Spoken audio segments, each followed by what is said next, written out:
नवरात्रि में माता दुर्गा के 9 रूपों की पूजा की जाती है। माँ दुर्गा के पहले रूप शैलपुत्री का सबसे पहले पूजन किया जाता है। हिमालय उनके पिता थे, इसलिए जब माँ दुर्गा ने पुत्री रूप में उनके यहाँ जन्म लिया तो उनका नामकरण शैलपुत्री के रूप में हुआ।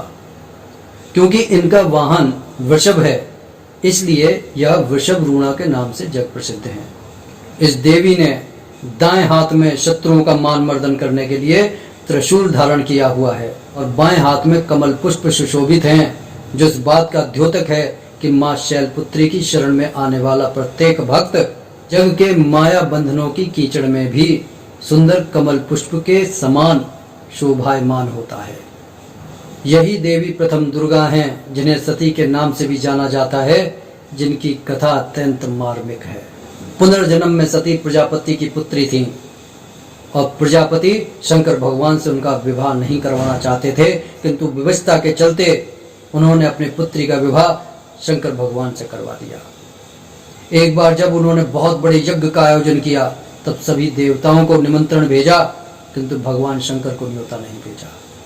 सती अपने पिता के इस आयोजन में शामिल होना चाहती थीं, वो उसे देखने के लिए व्यग्र थीं, इसलिए उन्होंने शिव शंकर भगवान से अनुमति मांगी। शंकर भगवान बोले कि उन्होंने सबको निमंत्रण भेजा है, किंतु हमारे को नहीं, ऐसे में जाना उचित नहीं होगा।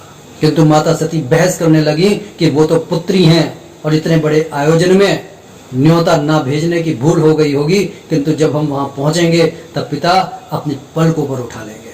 शंकर भगवान ने अनुमति दे दी, किंतु जैसा माता सती ने सोचा था बिल्कुल उसके विपरीत हुआ। मात्र माता का स्नेह मिला, बहनों ने भी उपहास किया, तिरस्कार किया, उपेक्षा की और शिव शंकर भगवान के लिए अपशब्द बोले। स्वयं दक्ष ने शिव शंकर भगवान के लिए अपमानजनक वचन कहे। पिता के कहे दुर्वचनों से माता सती के मन को बहुत क्लेश पहुंचा और अपने पति की सीख याद आई कि एक पुत्री अपने पिता के घर कभी भी आ जा सकती है और दुख में तो उसे किसी निमंत्रण या किसी के अनुमति की आवश्यकता भी नहीं है, किंतु जब कोई भोज या कोई आयोजन या कोई उत्सव हो रहा हो तब अपने किसी प्रिय के पास भी बिना निमंत्रण के जाना नहीं चाहिए, क्योंकि यह लोकाचार के विरुद्ध है। अपने पति की शिक्षा को याद करके माता सती अपने पिता द्वारा पति के अपमान को सहन ना कर सकी और योगाग्नि द्वारा स्वयं को जलाकर भस्म कर डाला।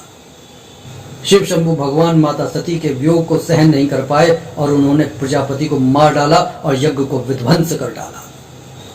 यही सती अगले जन्म में शैलराज हिमालय की पुत्री के रूप में जन्मी और शैलपुत्री कहलाई। यही पार्वती हैं, यही हेमवती हैं।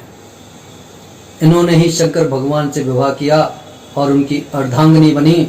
इनकी शक्ति सामर्थ्य अनंत है। ये अपने भक्तों को सर्वस्व देने में सर्वसमर्थ है। जय जय सीताराम।